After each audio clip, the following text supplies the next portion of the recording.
Hello, welcome again. If previously we have covered on the security planning and also its implementation, for this chapter we are going to look at information security maintenance. This is basically on the activities with regard to accounting and perhaps auditing on what needs to be done after a certain security control and activities has been done. This also includes some testing and some steps to verify whether whatever we have done is adequate or perhaps need further improvement. So first of all, we need to ask ourselves the importance of having a proper maintenance practice. Usually, we have maintenance practice is because we want to ensure that whatever we have planned and also execute is according to our plan, or perhaps if something new arises, what causes the changes, or perhaps is the change good or not to our previous planning and implementation. So usually program must be reviewed, audited and adjusted to avoid expensive re-engineering of information security profile again and again. So we must look currently during our planning, is our planning is aligned with what is actually happening. So this is where maintenance needs to be done. We need to, in an orderly time or manner, always review what we have done and properly test whether in our planning is actually beneficial or not if based on what we have planned earlier. Because during implementation, we have sometimes acquiring new assets, we hired new people, we have certain organizational changes, or perhaps people come and go that perhaps uh, is not according to our previous plan. So proper maintenance, tracking, and auditing needs to be done to ensure that whatever we want to implement is still on track and whatever objective that we want to actually obtain from our security implementation in order to protect our asset is actually there and still ongoing as planned. So for part 1, we are going to look at some management model that is currently being used and adapted for security maintenance. As we have established in the previous chapters, usually there are certain models that can be adopted in anything that we want to do with regard to our business plan, implementation, and also in maintenance. It must be adopted to follow certain management or industry standard in managing and operating any security program. So these models are actually framework that set the structure of tasks that needs to be done and can be used as a guide for our organization in order to keep track of proper activities in similar business or industry. So when we talk about the maintenance model, it's basically getting input from every activities that we have done previously and also the current activity during the maintenance stage. In terms of the previous activity, we have the necessary information during the planning and risk assessment stage where all those information with regard to the risk, threat, and database have already been collected. So during the maintenance phase, we also look for external monitoring and internal monitoring and cross-check those information with all the identified risks, threat, and attack that could possibly impact on our asset. So all those input also we use to check on the vulnerability assessment and remediation. So we look at whether certain security controls have actually successfully patched certain vulnerability that we have identified earlier in order to control the risk, threat, and attack that could fallen into our asset. So we cross-check this database with this database, and after a while or perhaps after 3 months or 6 months, we look again and we review whether our security control have actually protect effectively the asset that you want to protect, and we look for the review whether the security control needs to be improved or not later on. But always make room for improvement because certain things or certain threat is always evolving during the course of new technology and whatever factor that will impact our asset later on. The main aim of monitoring external environment is so that we are very prepared for any new threats, threat agents, and vulnerabilities, and so that we can be well prepared to protect our information asset. So the main activities here is to collect intelligence from many data sources and to give that intelligence context and meaning for use by our decision maker. The main challenge here is not to actually obtain the data, but actually to give context to the data that we have obtained. Means that how do we relate the data that we have received, let's say from the vendors, from the computer emergency response teams, and also public network sources, and try to relate and try to explain that to our decision maker. So we must give context to the whatever data collection that we have obtained and try to relate to the information asset that we want to protect and actually illustrate to the decision maker how does that data actually will affect our asset, perhaps not in the long run, but perhaps in very 3 to 6 months from where the threat has been identified. This is where the challenge lies because you need to convince your decision maker, okay, there's this threat coming, and how does that threat or perhaps things that could affect your information asset will be something that you need to be concerned of in the near future. So regardless of where you obtain the data during those external monitoring events, the activity must consist of monitoring, reporting the result, and escalate the warning to relevant party. So the output from this activity is you must have a very specific way to warn whatever related party or the one that will be responding to this event.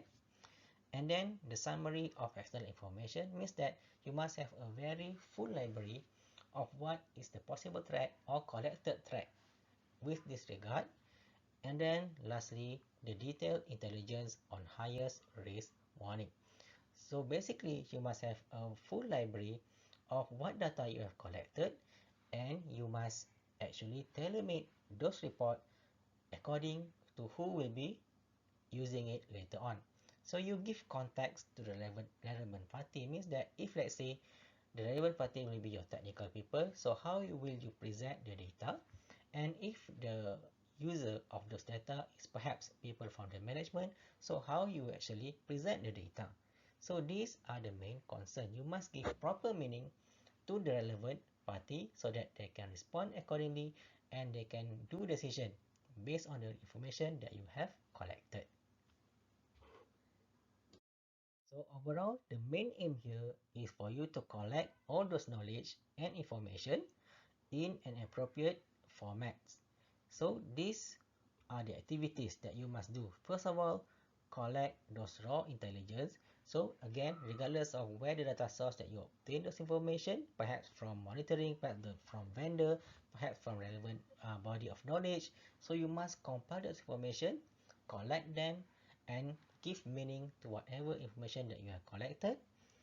And then filter for relevance means that, okay, whatever data that came to you, try to filter which one of those information or perhaps threats or risks that is most relevant to your organization and assign relative risk impact. This is what we have done in the previous risk assessment activity. And then communicate to decision makers in time to make a difference. So you must format your data according to who will be using those data. Okay, either the one that is the implementer or perhaps the decision maker. So sometimes for the management side, perhaps they don't want to know very technical stuff, but perhaps the technical people, they know what that means because they need to make decision or action based on whatever information that you might have regarding the threat that is coming. So again, tailor-make your information that you have already compiled based on who will be the target audience. On the other side, you have internal monitoring. So this is basically monitoring whatever you have internally within your organization. So this can include your inventory of network and IT infrastructure or your activity inside, whatever you have IP inside also, and also participation in terms of management and also its employee within the organization with regard to any security control that you try to implement. So basically, whatever happens inside, you collect the data, okay, compared to the previous one, whatever is happening outside. So internal monitoring, you monitor all the data that is happening with regard to the security control that you have and with regard with the threat and perhaps vulnerability that you have identified earlier. So you see how people respond internally. Also, in terms of internal monitoring, this is also with regard to whatever inventory of asset that you have done earlier on. So in this stage, the network characterization and inventory you have done previously. Now during monitoring, you are actually try to match whatever activities with the security control and whatever asset you have identified earlier. So for example, you see for that particular network, okay, who is using the system and is the new system is actually improving or perhaps having another effect towards how people work with that asset. Okay, so basically you see the fully populated inventory of network devices, communication channels, and computing devices with regard to the asset that you want to protect. Because usually in an organization, those assets actually interact with one another. And of course, when you introduce a new security control, for example, it may have certain effect to how things are done. Perhaps it can improve how things are done, or perhaps it can hinder certain mechanism of how people used to do things.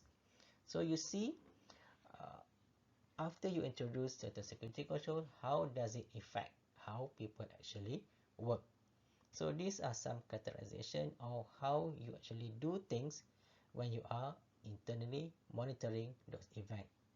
So aside from monitoring whatever happening outside, so internal monitoring is concerned of how things are happening inside with existing software, hardware, and the people that is using it.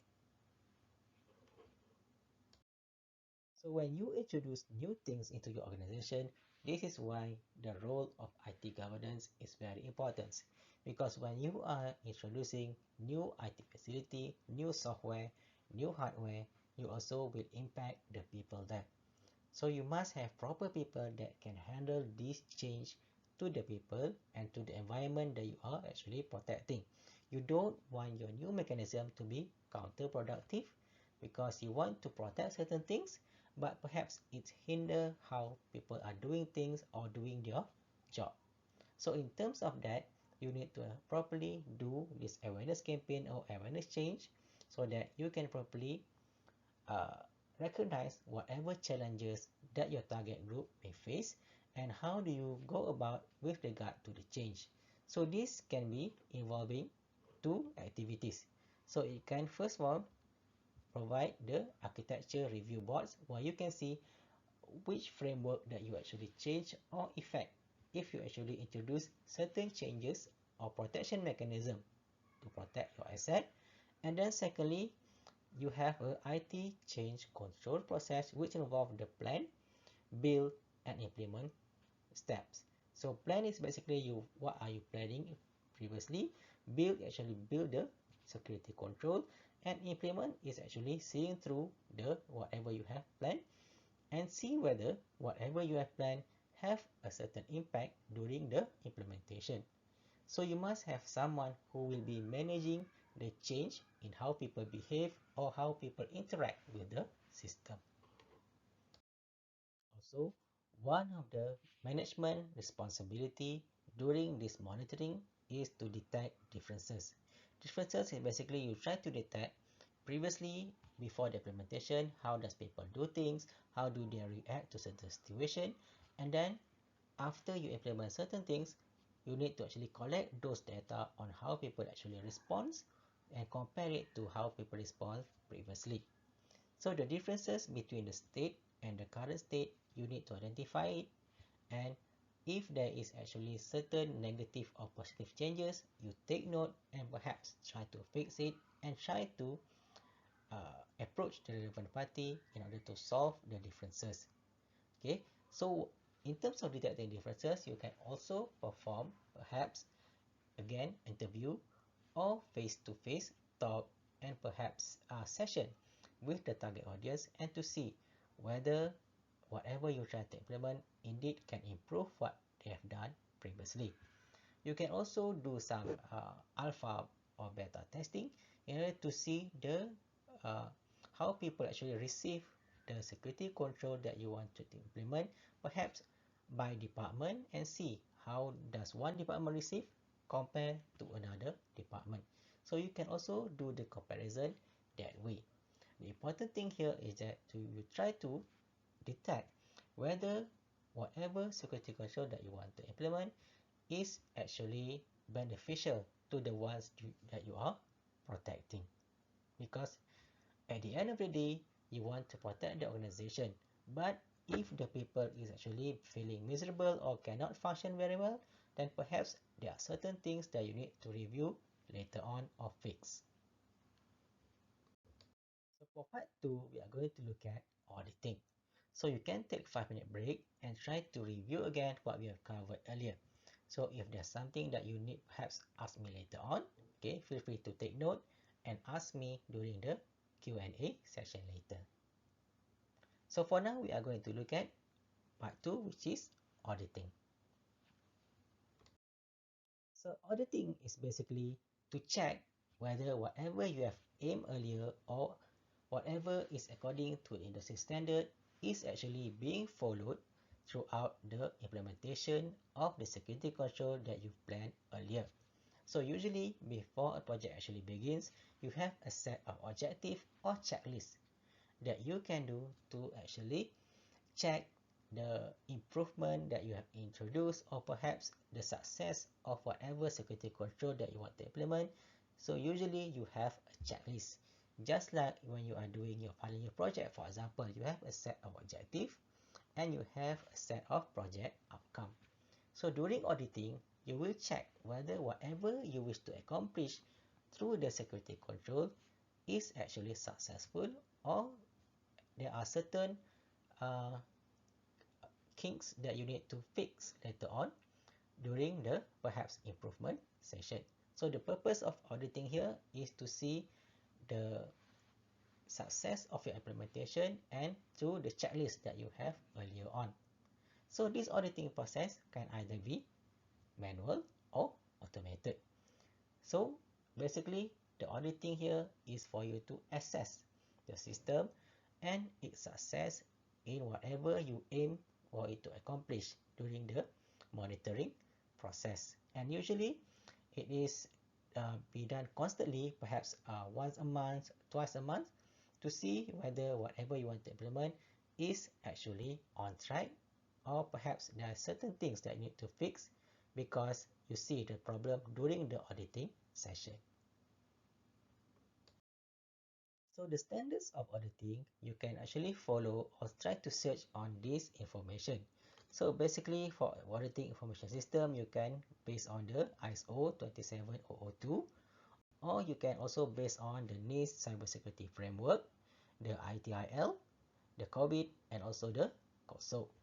So you can read out about it on actually how to audit information security standards of practice.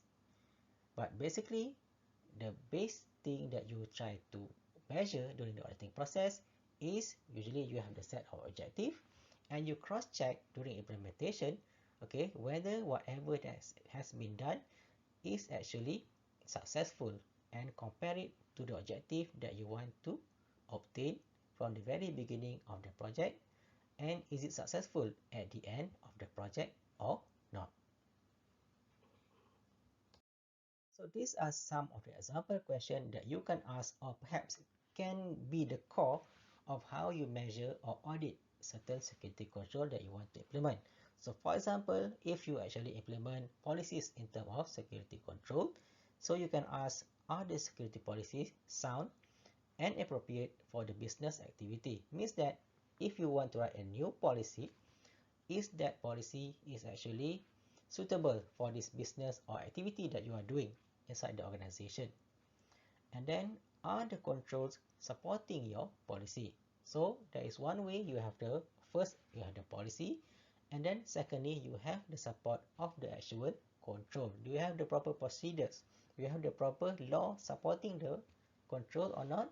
Or you have the proper software or hardware to implement your policy.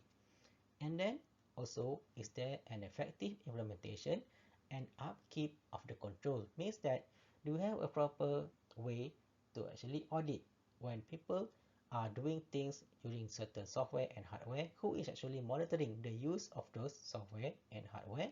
Who is actually monitoring the governance of the policy, for example? So you must have a proper bookkeeping record to have those information ready and collected so that people can properly look at it and see there is a proper audit trail, for example, of how the policy is implemented and how those policy is actually supported by your control.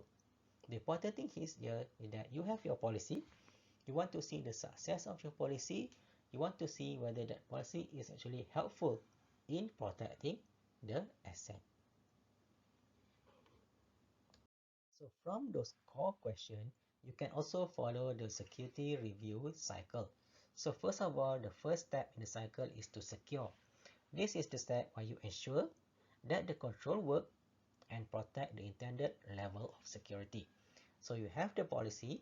So the first step in secure is to ensure that the policy is properly supported by the existing control that you want to implement. Secondly is the monitor stage. This is to review and measure all control to capture interaction and changes on the system. So you have the control there. Now you monitor the execution of the control. And then you do proper auditing.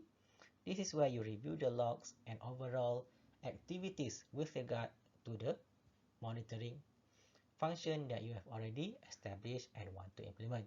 So you want to see if people are actually doing this, who is actually doing things correctly and who is actually doing things perhaps not according to the standards.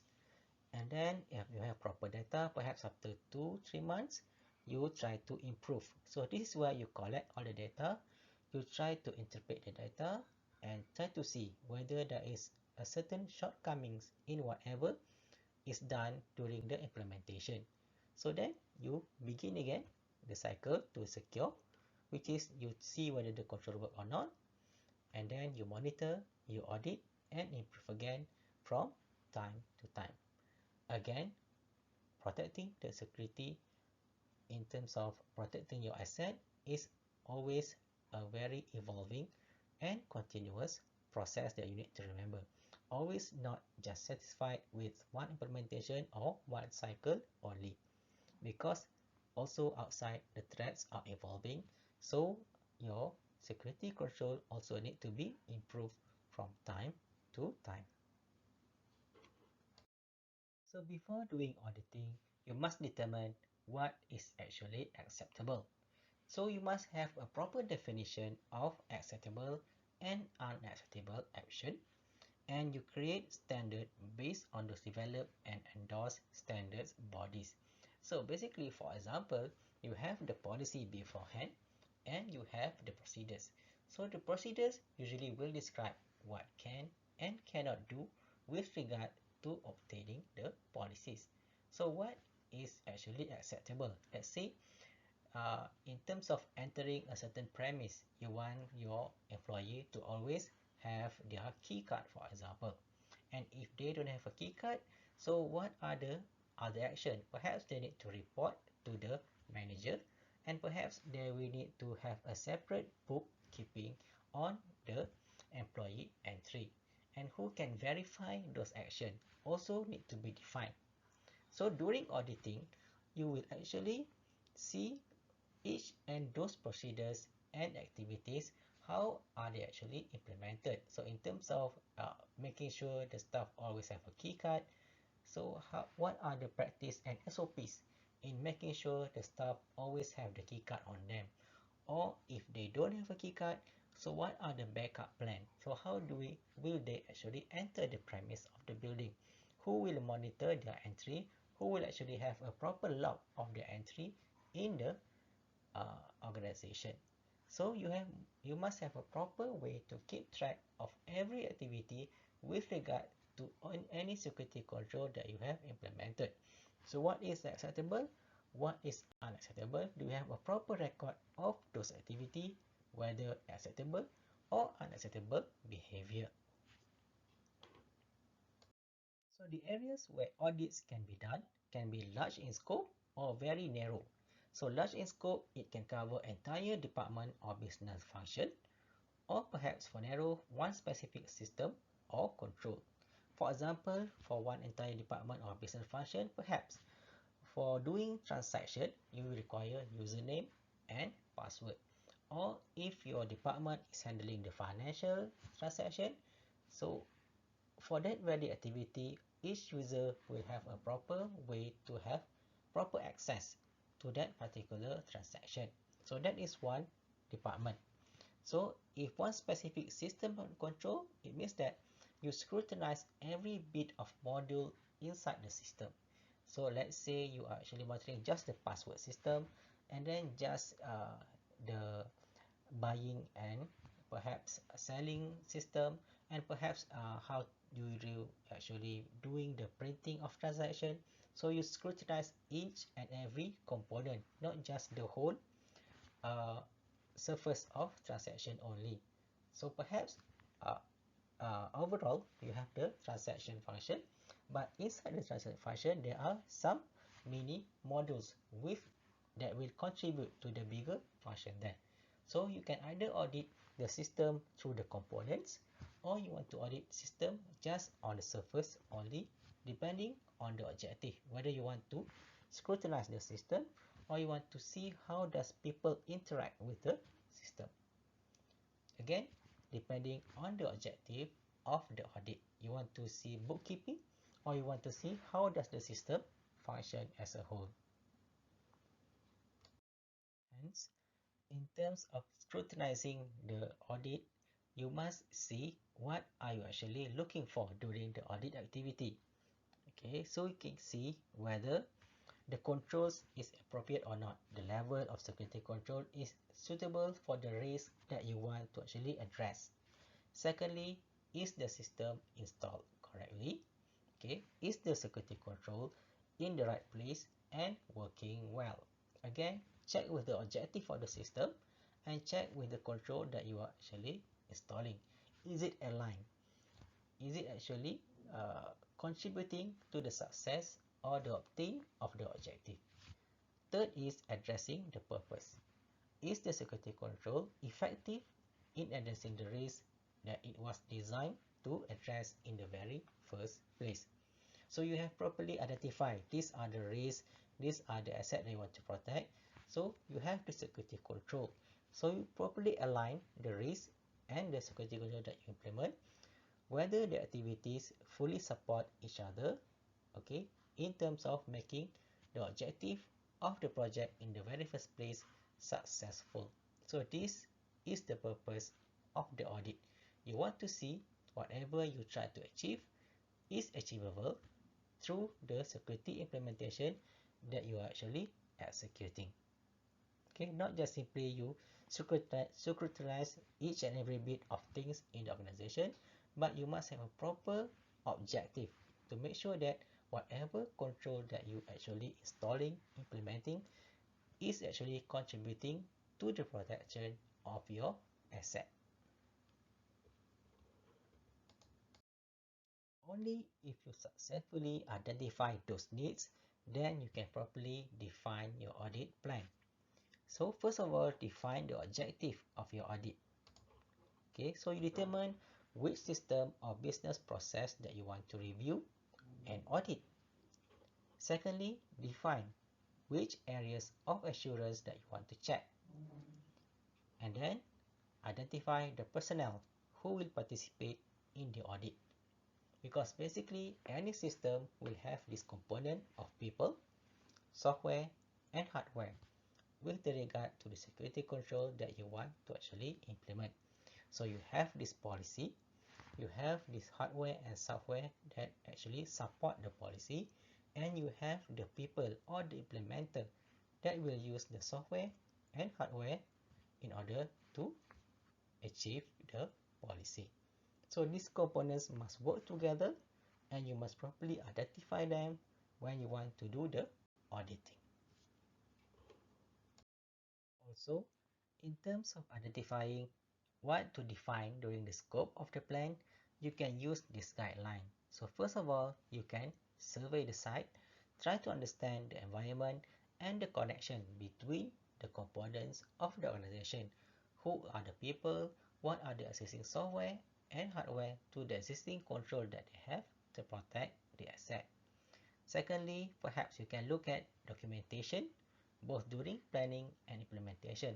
So this documentation can be the software design, can be whatever log that you have.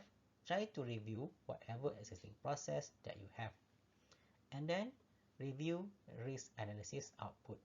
Remember, you have previously do this in the previous exercise before you actually implement your project. So you review those documents of risk analysis exercise, review server and application log, review incident log if there's any, and then review result of penetration testing if it has been done previously.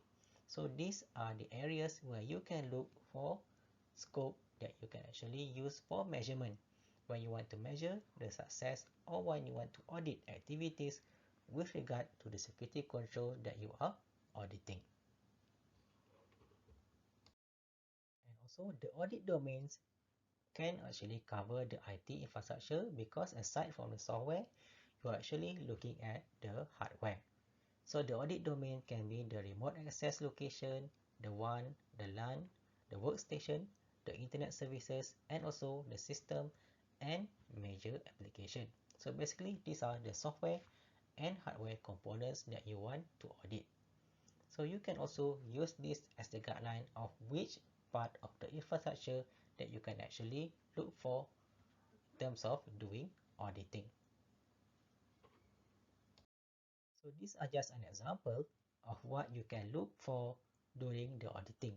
So for example, for antivirus, the audit goal is to see whether the antivirus is actually updated or have universal application can use those antivirus. And perhaps for cryptographic control, you look for the key management, meaning how do the admin manages the password for its user, the usage, okay, where does the encryption being used. And then perhaps for example, for hardware and software maintenance, okay, what is the maintenance agreement with the vendor, for example, and how is the servicing and what is the forecast for future needs for those hardware and software. Okay, so these are just an example of which area that you can actually do the auditing, but must make sure that it's relevant to the security control that you are actually auditing. Also, in determining the scope of the audit, it's also important how to actually going to collect the data during the auditing. So you can also look for data collection during the auditing in terms of questionnaires, interviews, observation, checklist, reviewing documentation, configuration, and also policy. These are areas that you can actually obtain the data when you are actually doing the auditing. So you can perhaps doing some questionnaire with regard to the hardware and software implementation or understanding how people actually do things with regard to the security control. And also you can use the checklist, you can review existing documentation and also configuration in order to make sure that whatever that has previously been planned for the security control is actually being followed through during the execution. So these are the areas where you can collect data to ensure that your auditing process runs smoothly. So these are just examples of what you can do during the auditing process in terms of the control checks and identity management. So for example, you can check for the approval process, who actually grants approval for access requests, and then perhaps you can check for authentication mechanism. What mechanisms are used for specific security requirement? And perhaps in terms of password policy and enforcement, does the organization have an effective password policy and is it uniformly enforced? And then you can look at monitoring. Does the organization have sufficient monitoring system to detect unauthorized access? And perhaps you can look at remote access system. Are all the systems properly secured with strong authentication? Alright, so these are just examples of questions that you might ask with regard to determine where can you actually get the information from which employee, for example, from which software and which related hardware to answer those questions during the monitoring and auditing activity. Okay, so you can use this as the guideline when you perhaps need to form your own audit plan in the future. So after the auditing process has been done, perhaps after doing the monitoring, after doing some interview, after reviewing the document, so these are some suggested post-audit activities. First of all, you can do exit interview. You re-interview the employee or related staff with regard to the things that you are auditing previously and do the analysis and you generate the audit report. So you actually display your findings and you probably put on recommendation to improve the process if any, and after that do follow-up activity to see whether your recommendation or suggestion is actually being followed by the related parties. And then of course after that, or after the audit, you do the presentation of the findings to the related party. It can be you present the findings to the one that you are actually auditing, or perhaps to the management, or perhaps to the implementer of the security control. So you have to see who are you reporting to, and you properly design your data according to the understanding level or the data usage of the people that you are actually presenting to. So for part 3, we are going to look a bit on the monitoring process.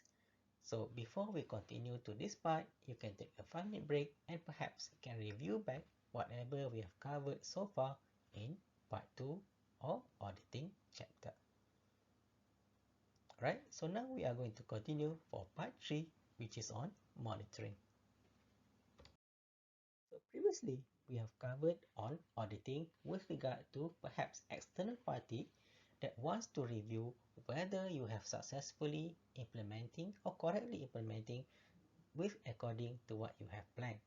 Now, monitoring is involved the actual implementer or the user of the system. So you need to properly define the proper thing that is acceptable and unacceptable to differentiate between the two when you are actually monitoring. How do you differentiate, for example, between legal entry and illegal entry, for example? So the one who have key perhaps is the legal one, and the ones who are forcing the entry is perhaps an illegal party. So these are some basic baseline, and then also usually for monitoring you have assistance of extra software and hardware. For example, you can have IDS, you can have CCTV, or you can have any other tools such as firewall to help your employee monitor whatever event that is happening that could jeopardize the safety of your information asset. The most important thing is you know what you are monitoring, what is perhaps an irregular behavior, and how do you obtain those data when determining the acceptable and unacceptable behavior.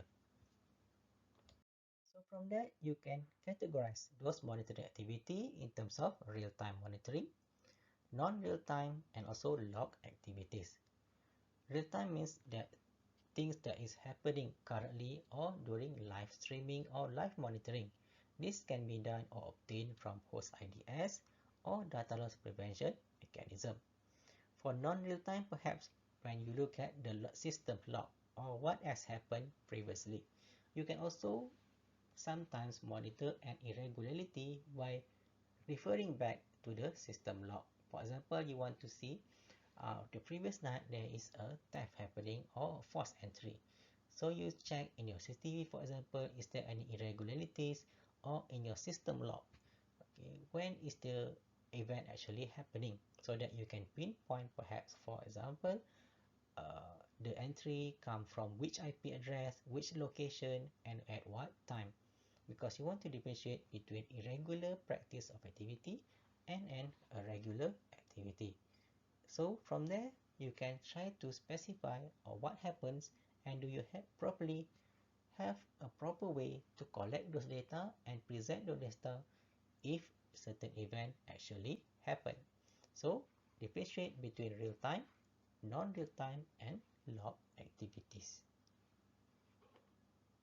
In terms of system monitoring, usually the SIEM are being used.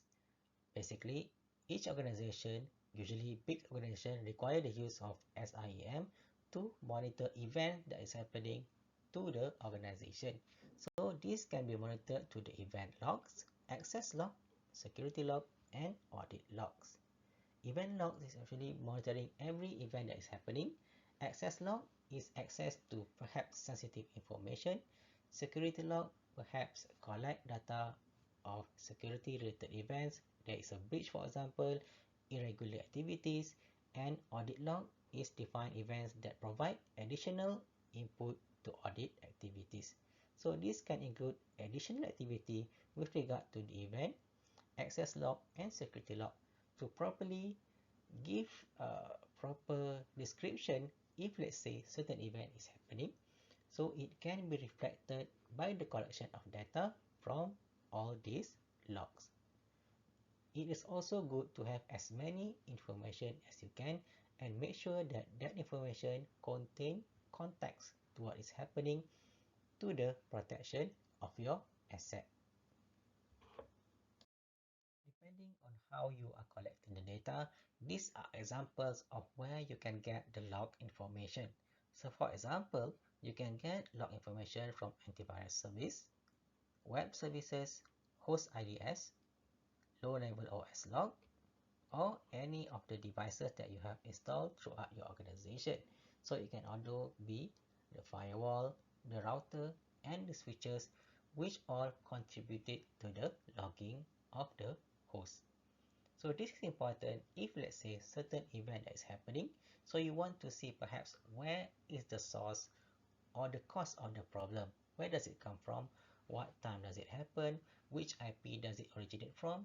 So if you have this information, it can be perhaps beneficial when you are actually determining the cause of the problem and you can do the proper reaction with regard to those events that is happening. So the important thing here is to identify the correct hardware and software to properly monitor the data that you want. So you can actually monitor the security control based on the IDS and IPS. IDS means intrusion detection system. You can either be network intrusion detection system, host intrusion detection system, or IPS. So this is basically how you configure it, how you determine what is safe or unsafe traffic, for example. So this you need to determine with your staff whether they understand what is actually displayed in your IDS. And then the analysis method, you have this data. So how to give meaning to this data? So you must examine and analyze activity to know when to raise the alarm. So perhaps how do you define what is irregular and regular activity? So the proper thing is make sure your employee properly understand and differentiate between those events. And then you can have a signature-based recognition or anomaly-based. So signature-based rely on pattern matching with existing event that is happening, or anomaly-based. Perhaps certain things is not recognized, so that can also be used to raise an alarm. So depending on how you are going to monitor the system, it can either be signature or anomaly, or it can be both. These are just an example how you actually verify certain security control implementation. So for example, when you are setting up your security control in terms of host security, these are the common risks. You can also try to identify, for example, attacker from the outside with unauthorized access, malicious code, trojans, or malware. So you also need to identify what are the information that could be jeopardized with such activity. Okay, again, so these are just an example of what to monitor and test for your security system. And ultimately, it will refer back to the asset that you want to protect, the threat that you have identified, and the related vulnerability with regard to the asset that you want to protect.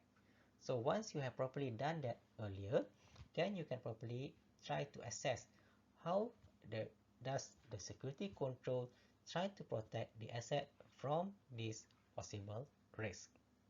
And from this identification, you can also use this for the auditing process later on, because this is what you want to accomplish. So the auditing process will try to verify whether this security control actually solve the threat that's coming from that particular source. Other activities that you can do to safeguard your information asset can also be based on the security testing roadmap. So you can also do reconnaissance, penetration testing, network mapping, and vulnerability testing. So reconnaissance is basically centering about learning what the system you want by using public information sources and other low-tech methods like the telephone or person working for organization. Means that you test the response with people that is working to the system. Sometimes you actually hire certain consultant, or you can do this reconnaissance by yourself. You can pose as perhaps an attacker or perhaps some social engineer to see how does your people respond to certain uh, simulation or things that you perhaps anticipate that the attacker might do to the organization with regard to the people there. So you do social engineering attack to your people and collect the data if let's say people are actually susceptible to those kind of attack. And perhaps you can also monitor your staff social media. For example, you can see the social interaction, how do they interact during the reconnaissance activity. You can also do network mapping. So this center on using software tool that can scan for services up and running on the system. You can see whether which devices are connected to which connection or which IP address. You can also do vulnerability testing that centers on using software tools to ascertain which services might be vulnerable to attack. So you can do this analysis either from free software or perhaps through paid services on vulnerability testing. Usually, vulnerability tester can test the vulnerability of certain website or servers in the organization, or certain hardware or even software that you use that contain certain vulnerabilities that perhaps are not properly updated. And also, you can hire pen tester either internally or through consultant to see whether certain activities or perhaps certain connection can be perhaps intrude or perhaps open to attacks. And then you can think about the mitigation activities after you get the result from this reconnaissance, network mapping, vulnerability testing, and pen testing. So you consider from that testing what are the things that can safeguard the activity or the things that you do in the organization with regard to the identified hardware and software that you are trying to implement. So this actually can be done even before the security implementation or during the implementation of the newly implemented system. Okay, during the risk assessment test, you can also do this, and during the implementation, you can also do this to perhaps check on the accessibility or perhaps the success rate of your new security control with regard to the newly identified threat. Okay, you can do this during or before the activity. For testing approaches, you can choose between these three choice of testing. You can use black box, gray box, and white box. So black box means that you don't know anything about the internal processes and you test the system as the user. Means not as the developer but as future user of the system. So you can perhaps hire a beta tester perhaps to test the system, and you see whether during the testing implementation Do you find any vulnerabilities or perhaps any shortcoming from the testing? And then you have the white box, which is the internals fully known. So you test the system as the developer. So you can hire a proper software tester, for example, or perhaps a third-party consultant to test the system, and you give all the related information with regard to the codes and how things could be done with the system. This is testing the system as a developer. So this one, the gray box, is testing as the user with access to the internal. Means that perhaps he is the developer on the company. Okay, so you give those internal knowledge with regard perhaps some user access, admin access, and every type of access that can be given to a user to just that one particular tester. Right? So you want to see this as the user with access to every internal data as possible to the testing user. So of course, during this testing, you are not actually using the actual system, but perhaps a sandbox where the tester can play around with those settings. So you want to see the vulnerability or perhaps the weakness of your system before you actually implement it to the actual system later. This is important if you want to properly find the vulnerabilities and perhaps weakness that could be exploited or open to the threat that you are actually protecting the system from. So again, during the testing, be as honest as possible and try to patch up the weaknesses after it has been discovered from this tester. So now we come to the end of our chapter. Basically, for this chapter, we have covered the practices and principles of security audits and also monitoring after the security control has been implemented. We also look at the ways to audit, monitor, and test system according to whatever objective we have earlier in protecting our security asset.